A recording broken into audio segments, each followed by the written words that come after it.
बम मार दिया था सर। हैं? आपके घर पे?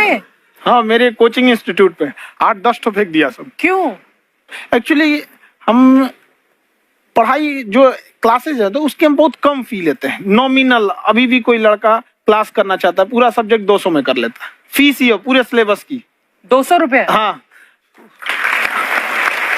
तो बाकियों को थोड़ा सा प्रॉब्लम आने लगा था। और हमको समझाएं, हम क्या, हमको क्या दिक्कत है, क्योंकि बहुत सारे लड़के जब हम लोग अपने स्टूडेंट लाइफ में थे, इंटरमीडिएट क्रॉस किए थे, तो हमारे साथ के कुछ लड़के पढ़ने के लिए चले गए थे दिल्ली, उनको यूपीएससी निकालने के लिए चले गए थे। हालांकि जो गए थे उनमें किसी का नहीं हुआ। तो हम लोग ना उनको जब स्टेशन छोड़ने आए थे, बड़ा भारी मन से हम लोगों ने विदा किया कि इन लोग के गार्जियन कितने पैसे वाले, इन्हें भेज दिए वहां, हम लोग के नहीं भेज सकते थे। तो ऐसे लाखों स्टूडेंट है जिनके गार्जियन नहीं भेज सकते। इनका मतलब गरीब होना कोई अपराध नहीं है, उसे कोई पढ़ाई से नहीं रोक सकता। बिल्कुल।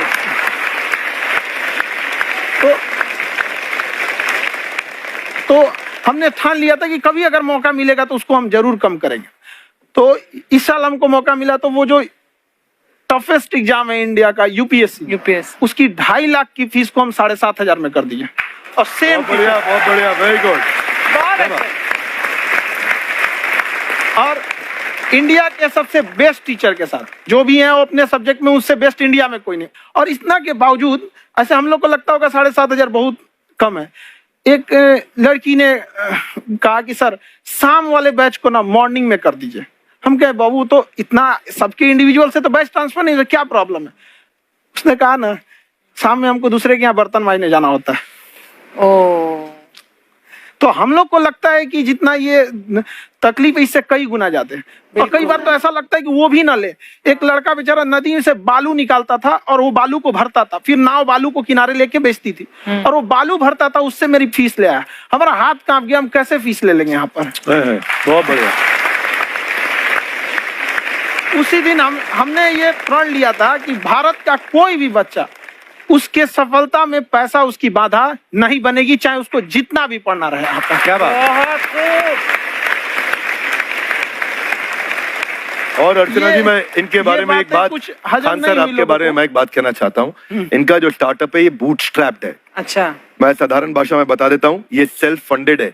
इन्होंने अभी तक किसी और से पैसा नहीं लिया है, ये इन्वेस्टर के पैसे से नहीं, इन्होंने खुद इसको बिल्ड किया है। और बल्कि इतना स्ट्रॉन्ग स्टार्टअप है ये कि मैं चाहूंगा कि अगर इन्वेस्टर्स को इन्वेस्ट करना हो तो मैं इंडोर्स करता हूँ ऐसे स्टार्टअप्स को। यही सब चीजों को देखते हुए कई लोगों ने धमकी भी दिया था वहां पर। अच्छा। और उसके बाद बम चला दिए, और 7-8 बम चला दिए, और कुछ ब्लास्ट हुआ। एक बेचारा नया लड़का आया था एडमिशन लेने के लिए, उसकी स्कूटी उड़ा दिया।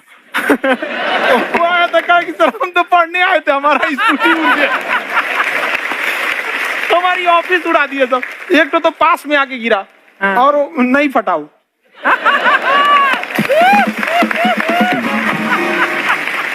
बाद में बहुत सारे लोग धमकियां दिए, लेकिन कहते हैं ना, सूरज कितना भी तेज चमक ले, समंदर नहीं सुखा सकता है। वाह वाह वाह, क्या बात है।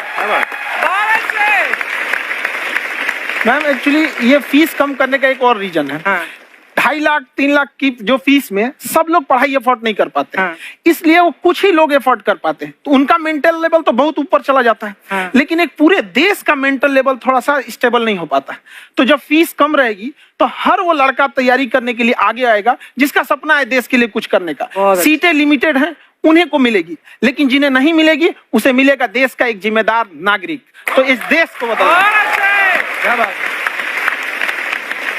हम लोग विश्व गुरु कहे जाते थे, क्यों? क्योंकि दुनिया से लोग हमारे यहाँ पढ़ने आए थे। चाइना से ह्वेनसांग आया, फायान आया, आज कोई नहीं आता है। हम लोग का उद्देश्य एक समय आएगा जो फिर आएंगे यहाँ पढ़ने के लिए। पर आप देखो अर्चना जी, सबसे ज्यादा आईपीएस आईएएस बिहार से निकलते हैं। आप देखो पढ़ाई लिखाई में पॉलिटिशियन बहुत बड़े बड़े निकले हैं। अब तो ऐसा नहीं है, नहीं है, खेती करेगा तो कोई खास वो नहीं रहे, ऑप्शन भी नहीं है। सही बात है। बिहार की मिट्टी में एक चीज है, जिद तो बहुत जबरदस्त है। कुछ भी नहीं रहेगा तो सब कुछ पाने का उसको जिद रहेगा, करके भी दिखा देगा। कर देंगे हम आपको। कहाँ सर, हमने सुना है आप 5 स्टार में रुके थे कल और नीचे जाके वड़ा पाव खाने गए आप रेडी पे। एक्चुअली क्या है ना कि वहां जो चीजें सीखने को मिलती है ना, खाली पेट और खाली जेब, इंसान को जो सिखाते हैं वो किसी यूनिवर्सिटी कॉलेज में नहीं सिखाया जाता। और गरीबी बड़ा बेशरम चीज होती है। तो कहते हैं कि मौत भी तू जल्दी आया कर गरीब के घर में। कफन का पैसा भी खर्च होता है दवाइयां खरीदते खरीदते। हाय हाय हाय, क्या बात है। और खान सर की खासियत ये है कि जिसको तो पढ़ना है, जिसको एजुकेशन चाहिए, वो तो इनका वीडियो देखते हैं, लेकिन वैसे भी कई लोग, जैसे अर्चना जी बात करी थी, कहती मैंने जब देखना शुरू किया तो मैंने बैक टू बैक इतने सारे वीडियोस देखे, क्योंकि आपका जो तरीका जो बोलने में, एक तो इनकी जो टोन है पढ़ाने में, और साथ साथ में जो ह्यूमर आता रहता है, तो उसकी वजह से और भी इंटरेस्टिंग हो जाते हैं आपके वीडियो। शुरुआत में हम लोग जब स्टूडेंट लाइफ में थे, या हम कई स्टूडेंट को भी देखते हैं, वो बेचारे जब थक जाते हैं तो आपका शो देखने लगते हैं। तो शुरू में हमको लगता था जब कि अरे ये हमारी पढ़ाई उसके लिए है, लेकिन पढ़ाई में थक जाता है, शो देख के नहीं थक जाता है। हाँ। तो हमने सोचा दोनों को मिक्स कर देते हैं। तो हमने उसको, और आज आपको पता नहीं, हमने भी यही किया है। मिक्स करने। हमारे एजुकेशन सिस्टम में दो कमी है, हाँ। एक एजुकेशन की, दूसरा सिस्टम की।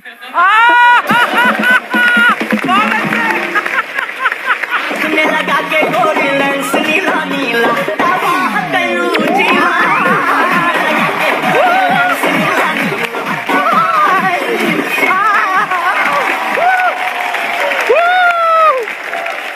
हाय, वाह, नमस्ते गुरुजी, नमस्ते विवेक जी, नमस्ते खान सर। अच्छा लग रहा है, वाह, आप लोगों से मिलकर ना आप हम मर सकते हैं। वाह, मरो फिर। ये कैसी बातें कर रही हो गुड़िया तुम? हम कह रहे हैं हम इंड पे मर सकते हैं। आप पटना से है ना? हाँ। हमें भी पटना पसंद है, बस कोई पटाने वाला चाहिए।